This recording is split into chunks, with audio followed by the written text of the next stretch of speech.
Hello, Croasdaile residents. It's time for another Croasdaile podcast, and we're so glad that you're joining with us.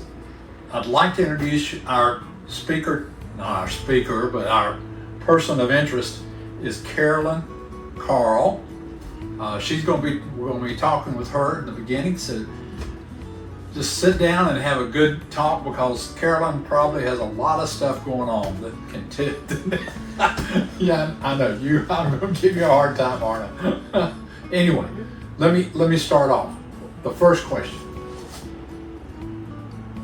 I would like to know, up through your young years, up to high school, where you lived, what all you did, and all that stuff. I was born and raised in High Point, North Carolina. At that point, it was about 40,000 population, so small town. One of 5 children. I was the 5th. When I was born, the other children were 15, 13, 11, and 8 and a half. So I had some extra mothering as time went along. It was a town where, in our neighborhood was at least, we didn't lock the doors, we played outside at night. Everybody knew everybody. It was really typical small town. And I lived about 2 blocks from the junior high school and 3 blocks from the high school. So there was a lot going on. I could go over and participate there even as a young kid, programs and that sort of thing. So raised in a small town, all the good parts of being a small town, I think. Sounds great. What happened? What happened after high school? I know you got married at some point. Okay. That's where it gets. It's hard to even keep it in chronological order, but I'll try. It wasn't a situation of where you go to school, have a career, stay in the same place at all. So first of all, after high school, graduating from High Point High School, I decided for some reason to take a 1-year commercial course at what was NWC, and planned to go back, but I planned to go that year. I did, and then went back to High Point, had a job, bought a car, and a young man by the name of Carolyn Carle moved from Massachusetts to High Point to go to High Point College. And things changed a lot at that point. We were married. I saw him through his degree to the extent that I typed papers for him and listened to speeches and that kind of thing. So then we started having children. He did graduate. And at one point, I decided I wanted to be in real estate. So I took a course in real estate, got my license, and became a broker. That didn't last long. I sold some houses, but if showing a house interfered with picking up somebody for their piano lesson, the children were older, but they could not drive yet, then we know what had to take precedence. So that didn't last so long. And the next thing that happened was that the principal at the elementary school where my children went, they were out of elementary school, which is where they went. So he called up a bunch of PTA moms and said, we have a new reading program, and would you be interested? And I was. So we took a 3-week course from the reading specialist in Durham, Nelson Woods, and it lasted about 3 weeks, I think. So it was very intense. I loved it, and that became a lot of teaching. So I decided that's what I would eventually do. I went back to school at UNC Chapel Hill at that point. And at the same time, after working there for a while, that program stopped. I took a job at a healthcare company. And that's when things changed even more. The children were a little bit older then, and I could do this. It was a startup company, which is very interesting, but we grew very, very fast.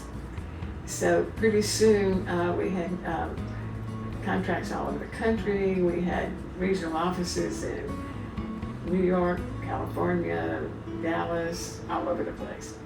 At that point, I was made, it was 1986, I was made Vice President of Federal Staff Development. Something had to give. The first thing that had to give was I stopped being organist at the church where we met. I kept going to school though, even working. It got busier and busier, more and more travel. I had to go to the regions, I had to bring people in to train here, then go to the regions, do reviews, go to various scientific assemblies where we would meet doctors. I said, something's got to give. So I knew it wasn't going to be the job, so it had to be school. I was about 20 hours away from the degree. And at that point, it was kind of a pride thing. It wasn't that my career was going to change. It was just seeing it through. But there was no way I could do it all as we grew and grew.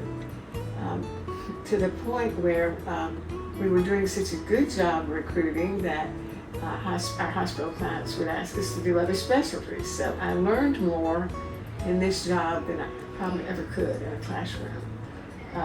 Learned about healthcare. I even learned geography, because when you recruit a doctor, you were bringing a whole family to an area. And you had to know about the schools, places of worship, what they could do there. It was, and then the process was long, because once you found the right physician for the hospital, you had to present the physician to the administrator and sometimes a board. So it was a long process. So school had to take second. It had to be second at that point. So for 22 years, I stayed in that position. As I say, they liked what we did so much that occasionally they would call and say, well, how about recruiting as an anesthesiologist? Guess what? Then we had to learn about that specialty and all that went into that. And radiology we did. In Fort Lauderdale, in the hospital, ER doctors were delivering babies, which is not what they're supposed to do. So we started a practice there for mainly Latinos who came in ready to deliver. So that was another specialty to learn. And they said to me, you need to hire midwives. What are they? And they use it. So I called the American College of Midwifery in Washington, and found out who they were and how to recruit them. So the place just grew and grew. It was a lot of fun. 22 years. And then the last 4 years, I decided it was time to cut back all the traveling and everything. So I gave the position, we appointed somebody on my staff who took over. But I wasn't quite ready to stop working, so I went into HR, which was hiring non-clinical employees. And that was like a piece of cake after physician recruiting. And then we were getting older, and we had to start thinking about retiring. And you did. And we did. Before that, we traveled a great deal, thankfully.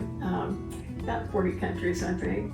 And we were ballroom dancing once a week, and said, oh, we need to retire. We need to give more time to ourselves. Okay. Now let me ask a particular question. Of all that stuff you had up until your retirement, what are you the most proud of? Oh my.